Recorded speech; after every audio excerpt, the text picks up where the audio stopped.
So, welcome everyone. Scott Talley here with Network Connection. I call it the worldwide headquarters where I'm a total of one here in my office these last month or so.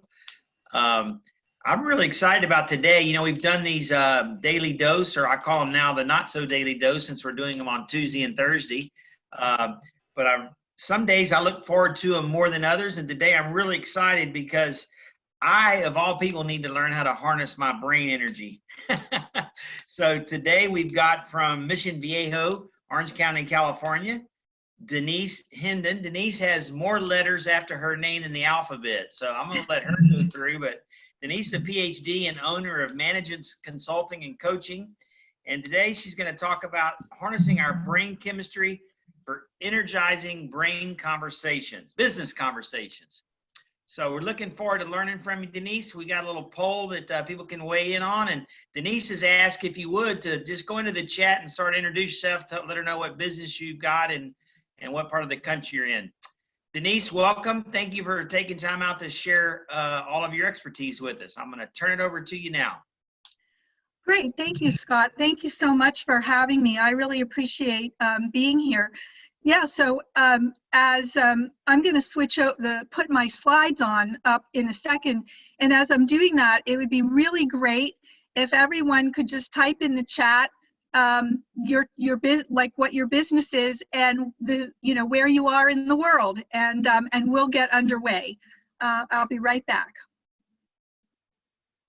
All right, hopefully everyone can see the slides.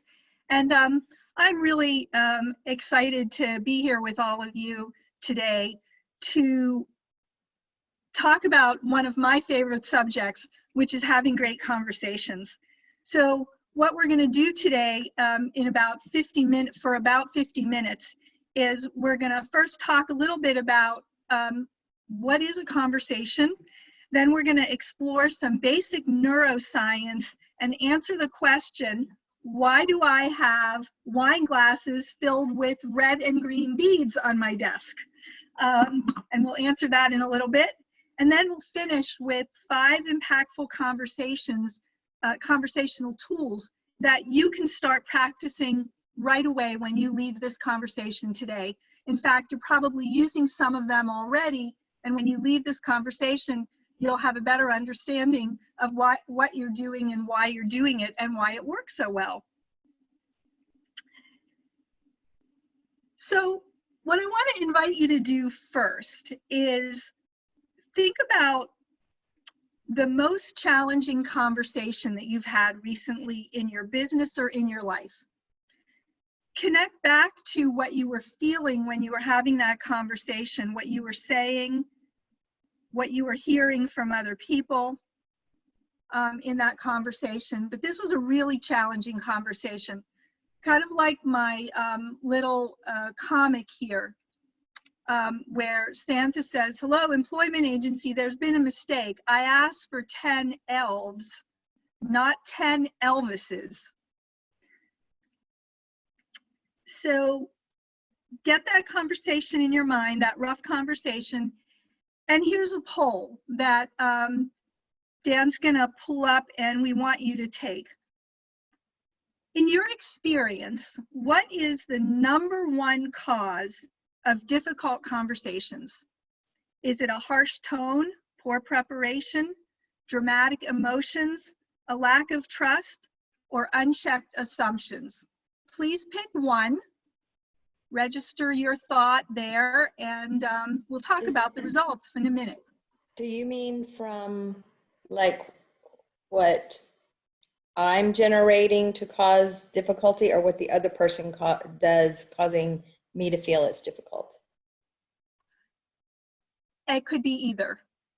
You could do it from either perspective. Just, like when you have an experience of a really difficult conversation, what do you think is the #1 cause of that?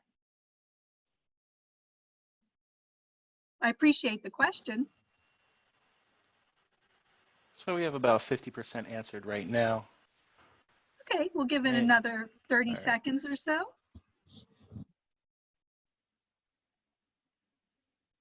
How we doing? 66%. And if you want to know results, just let me know. Okay, well, why don't we give it 5 more seconds and then we'll close it up and pull up the results. All right. And for some reason, it just crashed out on me in the middle of that. So I will pull up the results in just a moment. 1 second. Okay,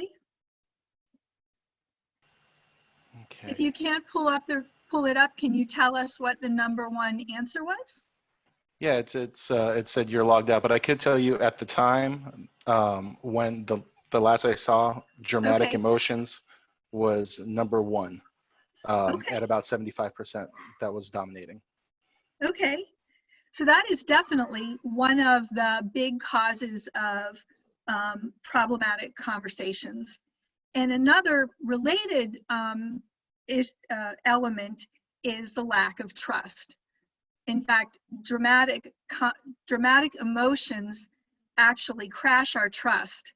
And so there's a relationship between those two things. So let's dig in a little bit more. Difficult conversations are a common issue. 7 in 10 US employees would rather keep quiet on an important work issue than tackle it head on. This is from a recent survey by a coaching company, Bravely. And they built their 2019 survey on a survey that was done 10 years ago, asking the same question. And what they discovered is that despite 10 years of effort and billions of dollars of investment in people over that time, we still have a pretty big gap in conversations. So we have some work to do. And as leaders in our businesses and leaders in our communities, we can help with that. And hopefully you're going to leave this conversation today with some tools to help you. So despite the grim prospects, there really is hope. We have the capacity within ourselves to change the course of conversations. And it has to do with the intention that we bring to our conversations and practicing a bit. So I want to ask you to put in the chat now an answer to this question. Why do you think, as business owners and community leaders, we should invest in the quality of our conversations? So Dan, are you logged in? Can you see the chat? I can see the chat, so we're waiting on answers. Okay, great. All right, from Ashley Grigas, to obtain better results. Sharon Heller, we give value to others through how we communicate. Debbie, to know we are authentic and will build trust. Impacts our relationships, from Dave.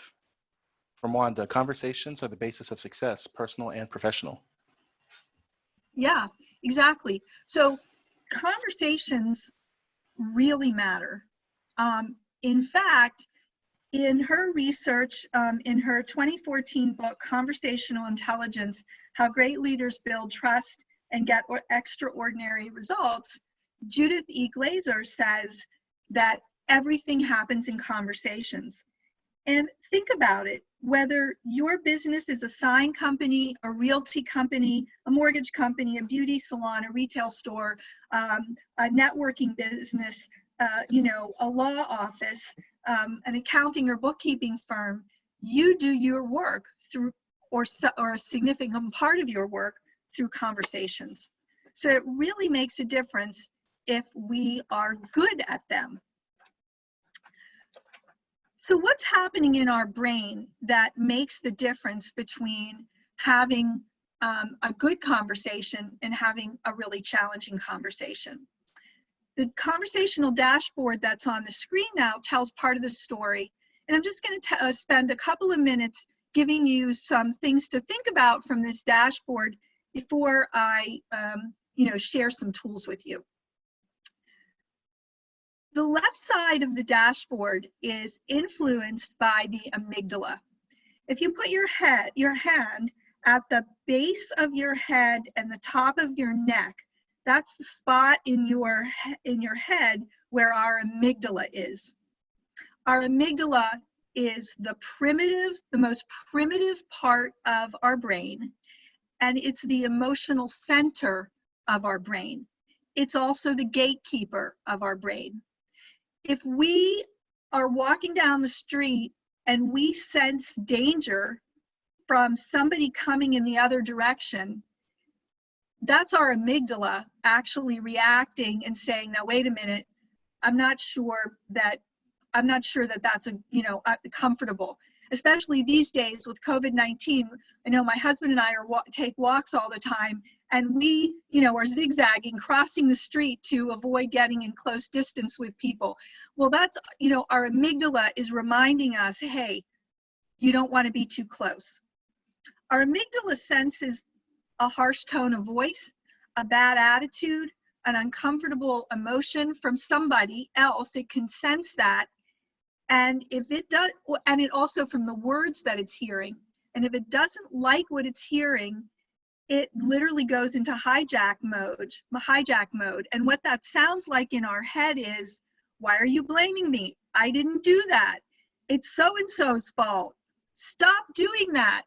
So the amygdala, when the amygdala gets hijacked, cortisol starts rushing through our brain. It's a stress hormone that slows the transmission of information to other parts of our brain, especially our prefrontal cortex, which is in our forehead, where our creativity and logic resides.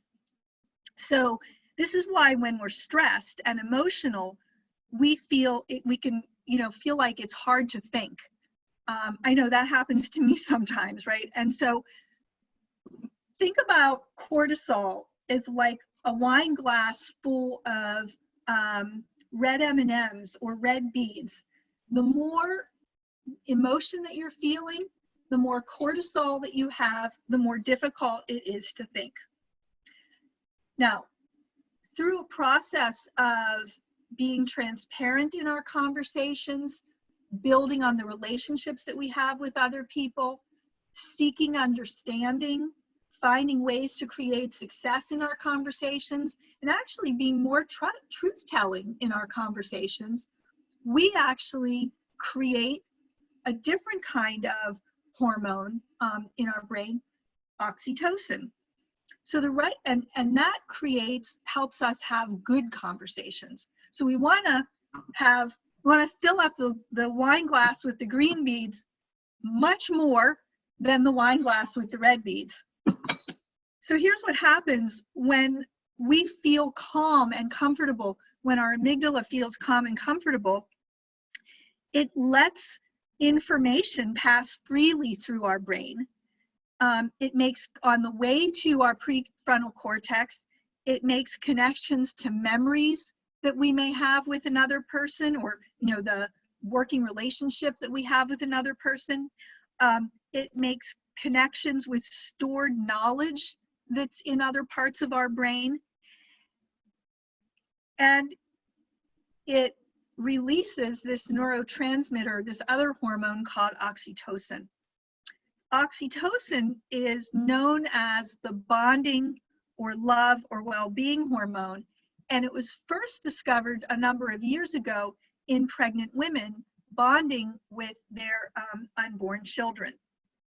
So when you have a conversation where you feel good and energized and your creativity flows, it's because you're getting full access to all parts of your brain, and you're feeling comfortable with the person that you're having or the people that you're having a conversation with. So one of the tools that we have as business owners and leaders to spark good conversations is to figure out how to upregulate the oxytocin, fill that wine glass with green beads. The more oxytocin we have and the less cortisol that's running through our brain, the better conversations we have. Now, this is true about listening as well. We can listen with fear and create cortisol, and we can listen with trust and create oxytocin.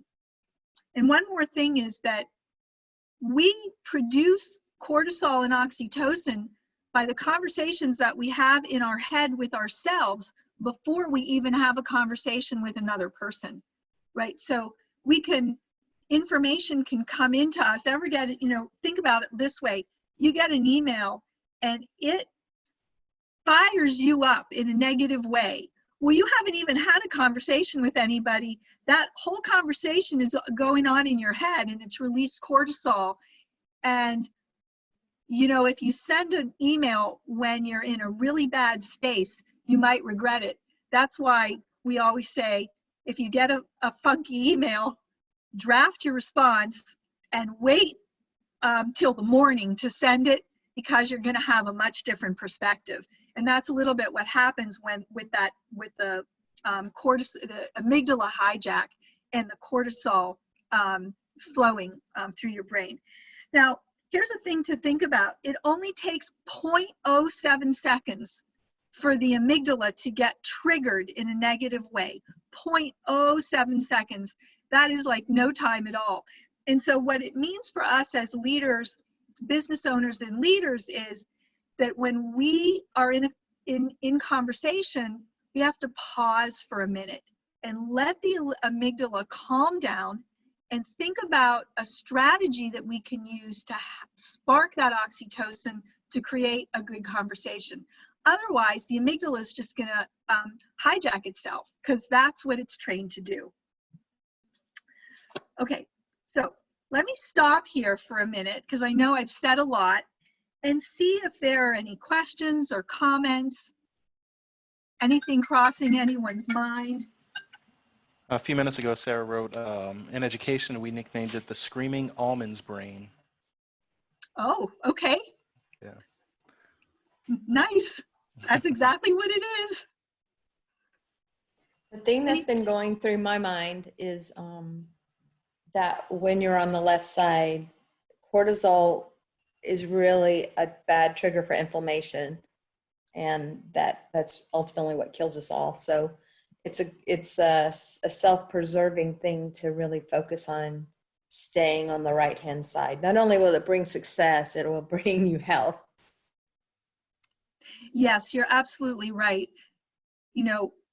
Too much cortisol absolutely causes significant health problems, heart disease and other things like that, mental health challenges and so forth. So you're absolutely right. It's so important for our general well-being. Got a comment from Peter. It says, one important point in that case where we should or need to pause is to listen and ask silently, what does this person want? If we ourselves are rushed, this is very challenging to meet the mark. Emotional intelligence plus having patience. Yeah, Peter, thank you so much for that. And I want to just add to your point about listening to what other people need. If we actually train ourselves, and I'm going to talk a little bit more about this in a minute, to train ourselves to listen, you said listen for what they want. If we actually listen for what they need, we hear things that we might not otherwise hear. So need is a way of listening from a more compassionate place. And we'll go into that in a minute, because I want to give you some tools that help you think about that. Okay, any other questions or comments? Not currently.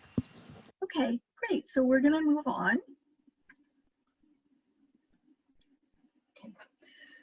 So another part of the neurochemistry of conversations that I want to share with you is that the research into this, Judith Glazer's research, identified what she calls 3 levels of conversations. Now, each level of conversation has a purpose, so none of them is bad as a kind of conversation, but only one of the 3 conversations is the most effective for building trust, where the amygdala stays calm. Level 1, which is the tell-ask level, this is where we are more focused on what's on I and what's important to us. And it's really a one-way conversation. I have something that, that you need to know, and I tell you what that is. It's a transactional kind of conversation, and our intention is to influence the conversation through information sharing, not information receiving. It's a helpful kind of conversation to have when we have information that we need to share. So in that way, it's a useful conversation. But when we aren't in a space to really listen to the people that we are in conversation with, we may make assumptions, we may miss important information, we may devalue something that's really important to somebody. So that we have to be really careful as, again, business owners and leaders about having too many tell-ask conversations. And one of the things that happens in that level is that if something isn't clear, if I've shared something with you and it's not clear, or it doesn't square up with the way I'm thinking about something, that will set off an amygdala hijack, because it sets up a lack of trust condition. And in 0.07 seconds, the amygdala is off to the races, and we get tense, and then the conversation can go down a bad path. Level 2 conversation is a persuasive conversation. So this is a conversation where I feel really strongly about something, and I'm going to advocate for that thing, whether or not it's right for other people, because I'm so passionate about it. I'm going to do everything I can to convince you that my position is the right position. So it's a positional conversation, and we use our personal or positional power to try to bring someone to our side of the equation. Now, it's a really helpful conversation, when you're going up in front of, like, let's say the city council or the legislature, and you're trying to convince them to take action on something that's really important to you. I knew instantly that I wanted to live in the house that we now live in Southern California. I knew it within the first 5 minutes that I was in this house, and my husband was much more skeptical. And oh boy, did I go into level 2 mode to convince him about why we should buy this house. Well, we're here, so I can tell you that I won, and I did convince him that this was the right that this was the right place to be. But again, with a level 2 conversation, if anything feels out of place, the amygdala can be set off. This house had a lot of challenges in it before we bought it, and it was really, really hard convincing my husband that this was a right decision, because he was really concerned about all of the challenges that we were taking on. So you got to be careful when you're advocating that you can set off another person's amygdala, and the conversation can go nowhere, and it can be really challenging for everybody involved. The level 3 conversation is what we call a co-created conversation. It's a sharing and discovering conversation. It's a conversation that is designed to get perspective, invite ideas, be non-judgmental, and actually use the conversation itself to come up with answers and solutions that did not exist before either person were in the conversation. So if you remember from I'll just slip back for a minute to the dashboard. On the left side of the dashboard, where cortisol lives and low trust lives, that's very much an I conversation. Those are I conversations. That's where level 1 conversations are happening. Level 2 conversations are happening kind of in this between the skeptical and the wait and see part of the our neurochemistry. And then we conversations are the conversations that build high trust, spark oxytocin, and where our best work happens. The amygdala loves we conversations. In fact, we conversations keep the amygdala really calm. And even if you're working on something really hard, if you're working on it from the perspective of we're in this together, we can figure this out together.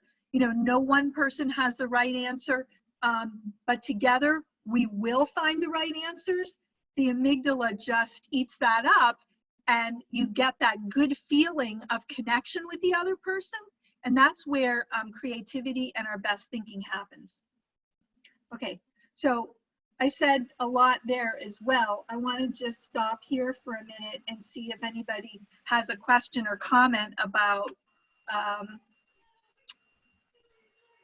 3 levels of conversations and how that supports sparking oxytocin. I do have a question from Sumer. He says, great topic. Are there any tips from a listener's perspective on blind spots of being persuaded versus manipulated? Thanks. Oh, what a great question, Samir. Thank you so much. So the tip there is to be in a discovery mode.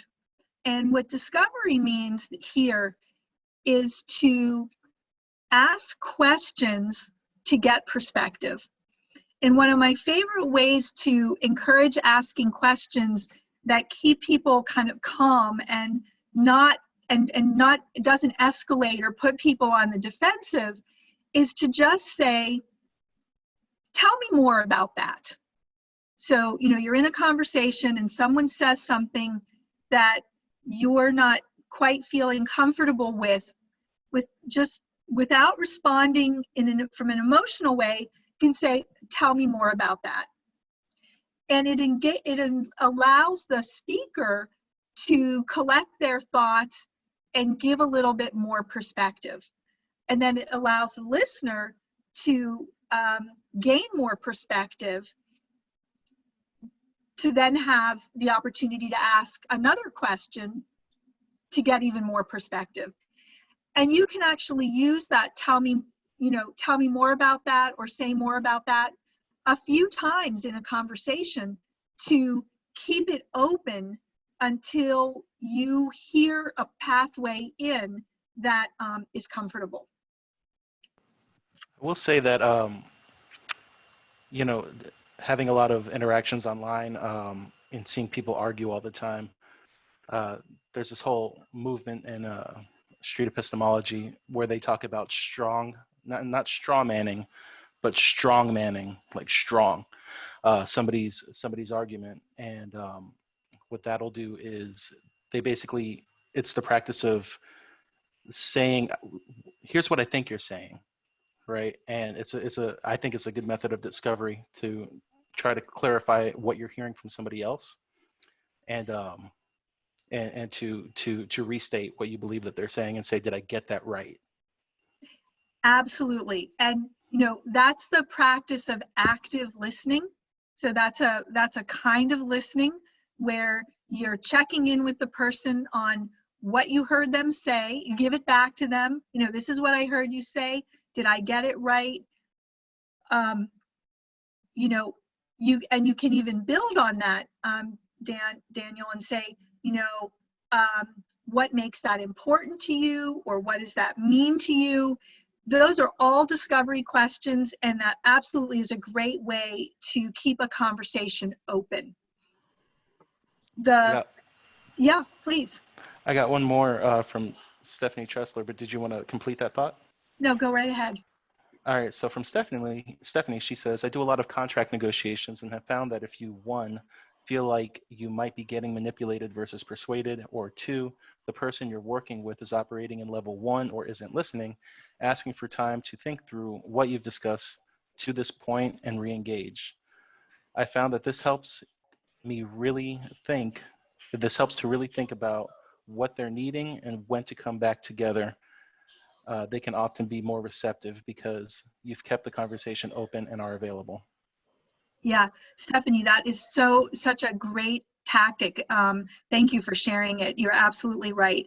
If a conversation is really degrading and not going anywhere, we always have the opportunity to say, I think we should take a break and come back, or reschedule, or think about this a little bit more. I wanna get my thoughts together. It absolutely helps in almost any kind of conversation to use that approach. I'd like to interject that I've been learning a little bit lately. It's about negotiating, but it's really about neurolinguistics, using language slightly differently I know a lot of times I want to know what they're thinking, I want to keep that conversation in level 2 or level 3, but actually how I ask, the words I choose to ask a question actually drive the cortisol. And here's an example. So instead of saying like, well, why do you say that? Even if you're saying it nicely and you really want to know, most people shut down. They can't think of anything, or they think that you are being aggressive, versus saying, it sounds like you have reasons for saying that. And then they just effusively come up with all these reasons, and you start to understand their paradigm and where they're coming from better. So I don't know, I just wanted to interject that because I've been learning about just small turns of phrases helps you and that other person stay at that higher level. Yeah, and it's such a great example.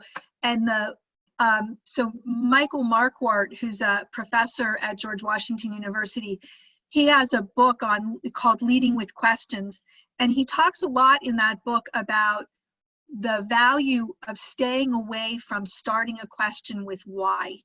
For some reason, the word why triggers a defense mechanism in the amygdala. So, so it's better. So his recommendation is start questions with any other word but why. So instead of saying, why did, so if you're talking, to someone why did you do that? That automatically is an amygdala trigger, But if you say, can you tell me what got in the way? Or can you tell me what obstacle prevented you from doing that? That's much more calming to the amygdala than saying, why didn't you deliver on time? Or, why did you make that mistake? So that reframing, asking the question, but reframing it in that really helpful way that you suggested is a great example of sparking a tool that sparks oxytocin. Helen says, why puts you on the defense? It does. Now, there are some times when the word why is a really helpful word. I use sometimes in our strategic planning work, for example, or the evaluation work that we do, the ROI work that we do, sometimes asking why a number of times in that kind of setting is very valuable for going deeper and getting more perspective. And Simon Sinek, who probably most of you are familiar with, but in his work, he has, so he's a leadership and management guru, and he wrote a book called The Power of Why, where he talks about using the why from your mission and vision as your sales tool, or as your, rather than talking about, what you do or why you do it. So there are times when why is really important. It's just the context and the purpose of it we have to be careful of. And in a conversation where there may be some tension, I find avoiding why is a better way to go. Anything else? I got one more just came in as you asked that. In a negotiation, power is never equal. The why question is rarely asked by the party in the stronger position. If you're thinking about a question in the why context, check where you are on that issue before asking a why question. Yeah. So that's a really, thank you for sharing that. Yeah, it's That's from Jerry. Jerry, you're absolutely right. You know, power is kind of is often an unspoken dynamic, and by really being conscious about that, we can help. You know, it can contribute to conversations being better. I really thank you so much for bringing that up. And by the way, what we're doing now, I just want to. This is a co-created conversation, and I'm hoping that all of you are feeling engaged and connected to the conversation. You're feeling the effects of oxytocin. You know, I feel very strongly about not doing webinars where, you know, the speaker is a talking head and there's no interaction or engagement with the people that are participating. Because all of you are leaders and have so much experience, and you have such great information to share. And, you know, I don't need to be in the lead role the whole time. And together, I've learned a few things already from your comments. You know, together, the conversation is so much richer.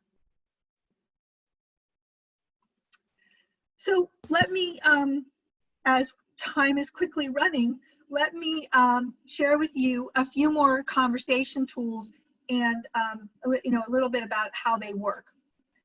So listen with compassion is all about seeing how you can serve a need that a person has.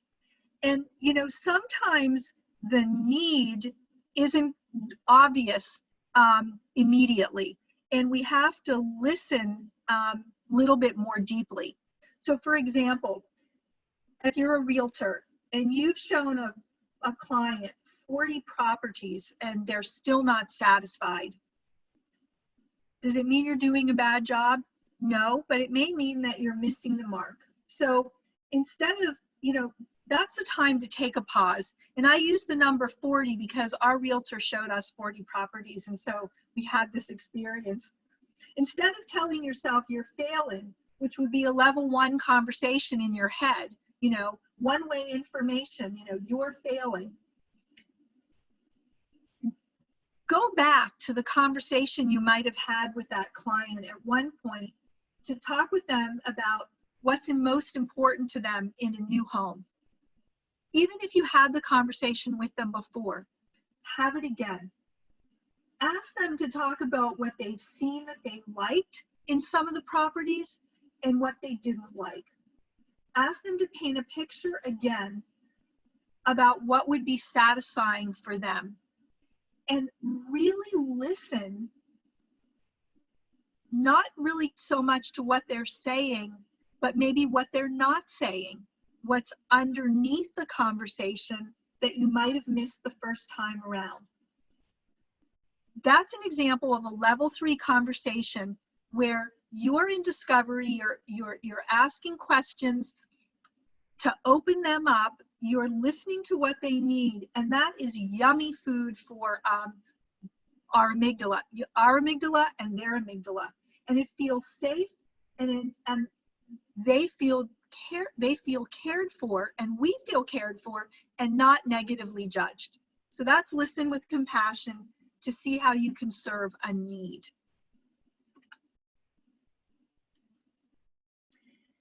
The second thing, tool that I want to share with you is this idea of being transparent and empathetic without judgment, without negative judgment. So what does this mean? So for example, let's say that one of your employees continues to come late to work even after you've discussed this several times. They're a really valuable employee, they do great work, but they just happen to be late often. You know, you could call them and say, Joe or Jen, I'm so frustrated.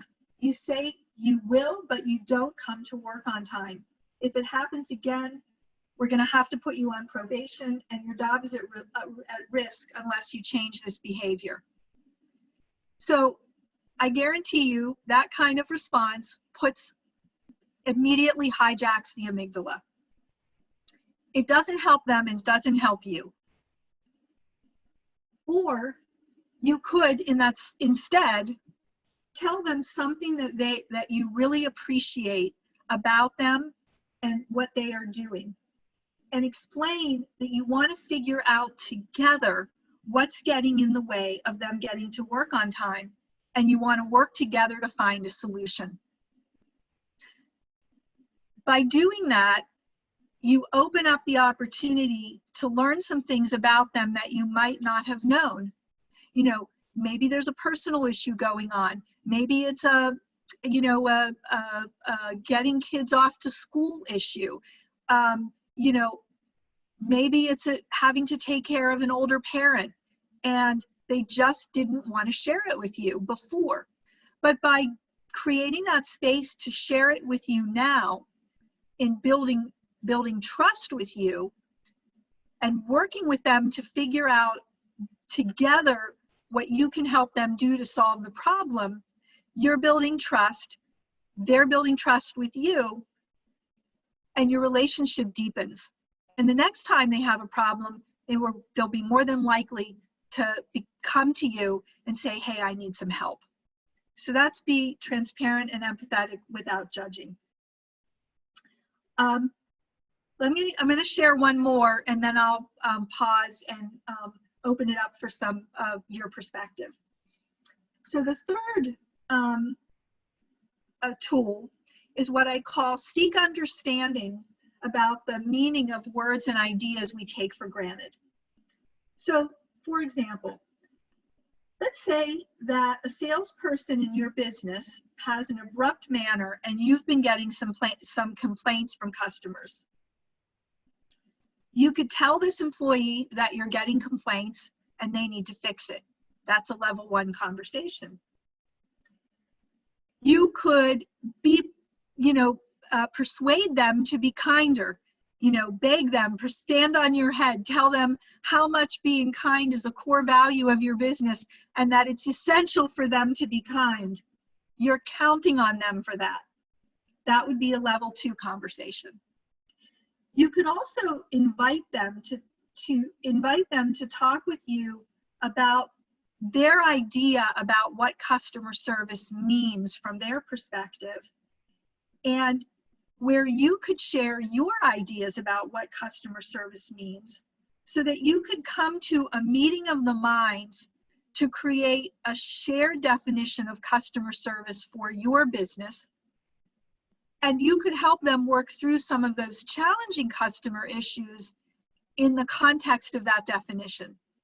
That's a level 3 co-created conversation. Okay, I'm going to stop there and see what comments or questions there are about any of those tools. And then I'll share a couple more before we move to wrap up. All right, guys, feel free to hit the chat. I do have one earlier comment from Sumer, just as we were moving forward. It says, hey, Denise, I like your point on having an inclusive approach and using we to be more emotionally intelligent. On using we to be more emotionally intelligent. Having said that, individual contribution is also important as well. Any tips on striking the balance between using I, we, him, or her? Yeah, such another great question, Samir. So I like to think about it like this. It's about finding the I inside the we. So I always like to use we as the context for a conversation to make a connection with the other people that I'm in a conversation with. And then in that context, I always tell them how much I appreciate them. I always invite their ideas. I recognize, great ideas that they share. I might even say, I never thought of that myself. I'm so glad that, you had that you were in this conversation to share that perspective. So it's finding ways to connect, to find the I inside the we, to honor the I, but to do it in that context of we're in this together.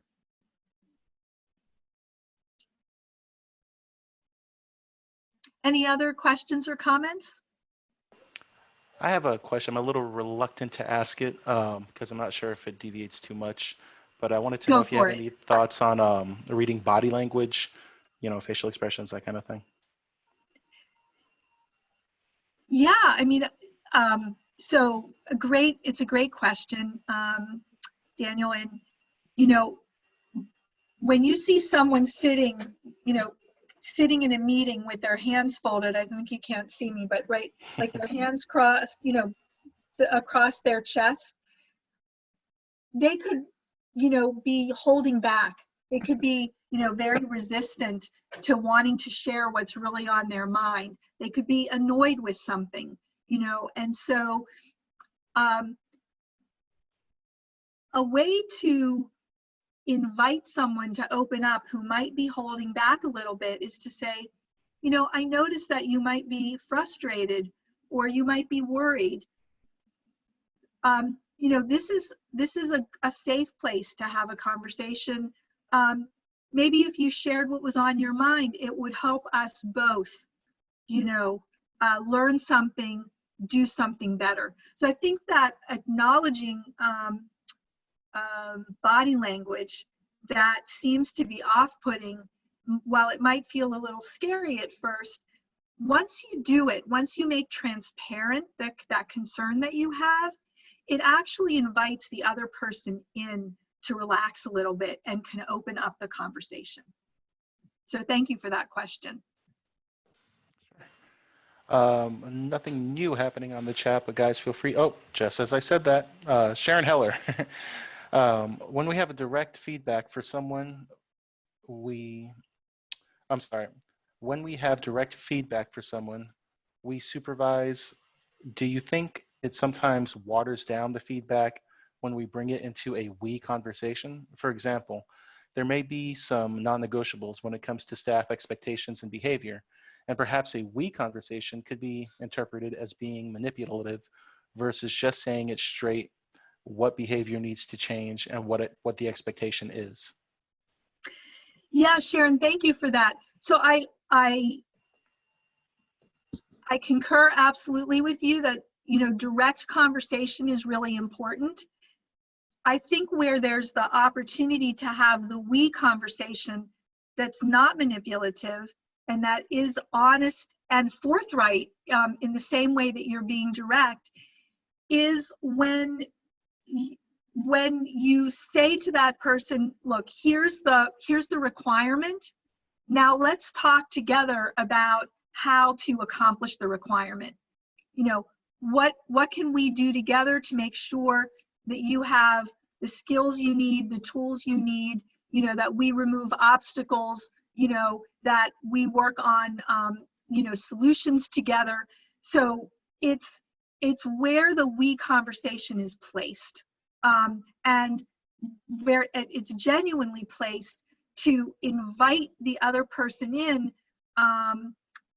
to figure out how to implement the directives that are, requirements, of mostly every business. I hope that was helpful.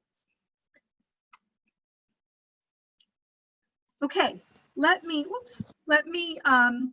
give you the two last tools, and we'll see if there's any last questions, and then we'll wrap up. So I mentioned earlier this idea of having discovery conversations with questions for which you don't have answers. And what this means is, so remember, discovery is that idea of really looking under the rocks to get more perspective, making an assumption that maybe we don't know everything. And if we just step back and ask a few more questions, we might learn some things that could be really helpful to whatever it is we're working on.